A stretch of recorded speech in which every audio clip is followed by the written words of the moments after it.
And Doug Collins. Doug, good morning to you. So the reporting is that the list is down to 2 candidates. So who does she pick, and how does that impact the election? Well, good morning, Carly. Look, I think she's got 2 picks here. One is a political pick. One is I think, more of a gravitas strategy pick. And hear me out here. The political pick right now is Shapiro in Pennsylvania. He brings Pennsylvania into play. He, and brings, not to a win, but at least it brings it more competitive. He brings the electoral victory there. He is a vibrant speaker. He's been used to the circuit. He can do those kind of things as the attack dog that typically the vice president pick is fixed to do. But just this whole show started off with a very real and tragic situation we're dealing with in the Middle East right now.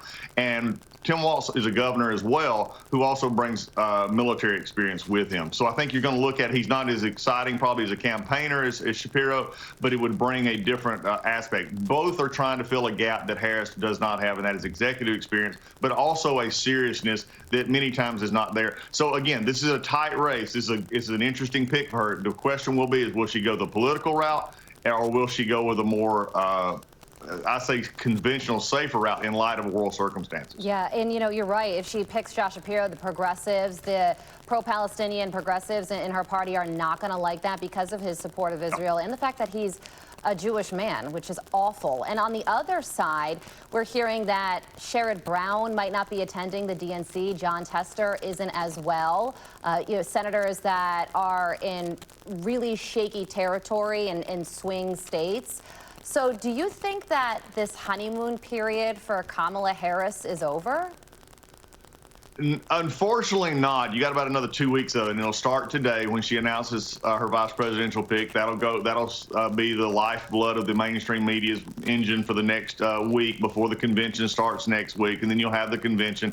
Really after September, I think, is when this settles out. Remember, this has been a big deal since they kicked Joe Biden out of the race. For the Democrat elites, the mainstream media, the New York Times, and all the main networks, they've been so pushing that this was a good thing that they had to build Vice President Harris up. That'll start to seep out after the convention next week, and we'll get back to the realities of immigration, inflation, economy, and this serious situation where they have empowered Iran to be back on top as bully of the world. Yeah, well, there is also this clip that's getting a lot of attention today. It's something that Kamala Harris said in 2017 about where she stood at the time when it comes to politics. Listen to this. We have to stay woke. Like, everybody needs to be woke. And you can talk about if you're the wokest or woker, but just stay more woke than less woke. So now, Doug, she's maybe less woke because she's done a 180 on many of her policy positions, hasn't done a sit-down interview to explain why. Do you think the media is going to let her get away with that? For a little bit while longer, they will. Look, there's not been this many flip-flops on policy positions since John Kerry ran in 2004. Let's just be honest. Bring the flip-flops back out here. But this is about policy, not about her. It's about policy. What does she want to portray to the American people? Is she that same person who believed in defunding the police, all these progressive ideas, the pro-Hamas side of their party? Or is she now, because of this election, moderated those views on fracking and energy and other things? I think that's where this VP pick comes into play.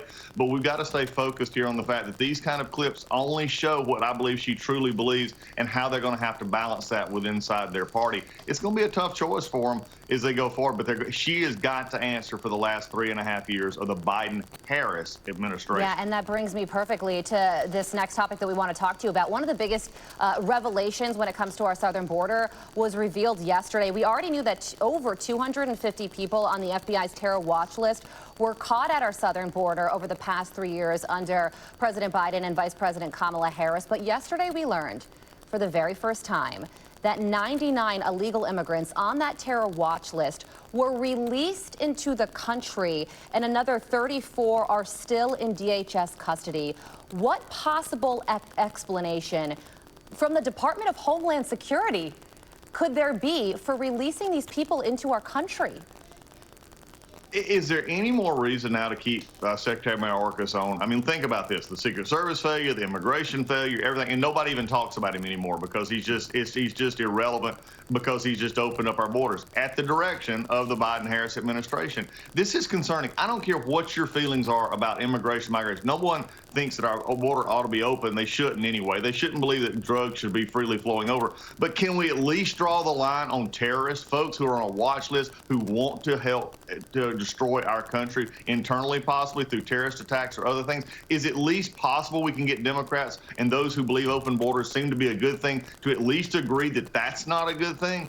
I don't know. This is very concerning, and especially somebody who's dealt a lot in the border. The folks at the border, our Border Patrol agents, are overwhelmed because everybody knows they can just walk across. And this shows what an open border policy is. It makes every person in the continental United States unsafe. Yeah. And Alejandro Mayorkas said during a House hearing last year that DHS does not release people on the terror watch list into our country. So it looks like Kamala Harris isn't the only one doing 180s, but this one is deadly serious, and he should face some serious questioning when it comes to this topic. Doug, thank you so much. Carly, it's always good to be with you. Take care. You too. I'm Steve Doocy.